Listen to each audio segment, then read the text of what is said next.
primeira avaliação e mais importante é a avaliação cardiológica, né? Mesmo às vezes a pessoa correndo, sendo já um praticante regular de atividade física, esse praticante tem que fazer uma avaliação cardiológica. Em geral, essa avaliação inclui um teste ergospirométrico, um ecocardiograma, uma avaliação clínica e cardiológica dizendo que ele está apto a fazer atividade física. Agora, outra segunda avaliação, e também muito importante, é uma avaliação ortopédica, porque esse atleta vai ser submetido a um esforço contínuo, repetitivo e com cargas elevadas de treinamento.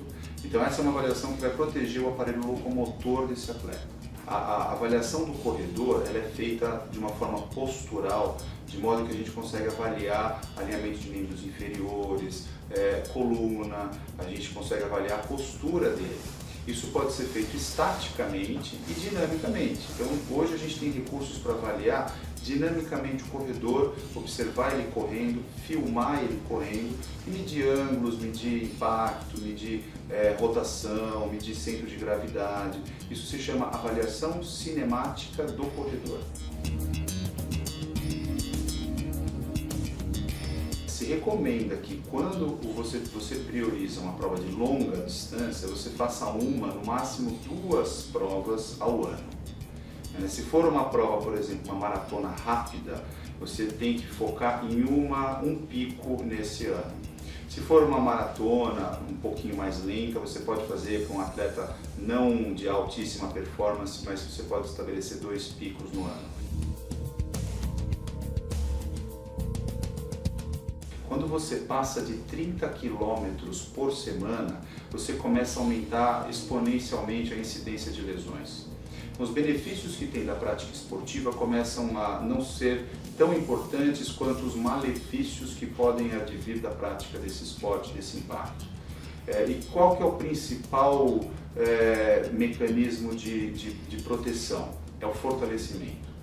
Então, o fortalecimento muscular faz com que você diminua a incidência de lesões. Quando você fala de correr provas, e qual é o volume que é necessário para você evitar lesões, nada impede que o praticante corra uma meia maratona e mais do que 2, 3 vezes por ano. O ponto é você querer resultado. Então você pode correr uma meia maratona, mas você não pode querer resultado mais do que 2 vezes por ano. Procurar objetivar o pico de alta performance mais do que 2 vezes por ano. Você pode correr a meia maratona, mas sem estar preocupado com o tempo, sem estar preocupado com o resultado. Tá? Aí você não tem uma chance aumentada de você desenvolver uma lesão. Então a alimentação para o corredor é uma alimentação, como para qualquer outro atleta, muito baseada no carboidrato. Né? Eu acho que isso é importante, que ele saiba ter um nutricionista, que ele saiba se alimentar, que ele fracione a dieta. Mas eu diria que se a gente tivesse que dar 2 sugestões, carboidrato e hidratação, né? São os 2 fatores mais importantes.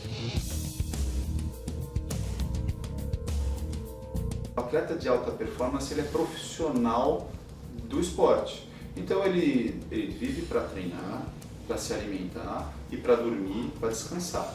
Então, a vida dele é baseada nisso. Muitas vezes esses atletas têm uma incidência de lesões menor do que os praticantes amadores. Porque o praticante amador, ele treina e ele força o organismo no limite dele, até às vezes tanto quanto um atleta de alta performance, mas ele não está às vezes tão preparado do ponto de vista nutricional. Ele tem que trabalhar ou ele tem que estudar, ele às vezes não dá o descanso para o organismo dele. Então, às vezes a gente vê mais lesões no praticante amador do que no praticante de alto rendimento, no praticante profissional.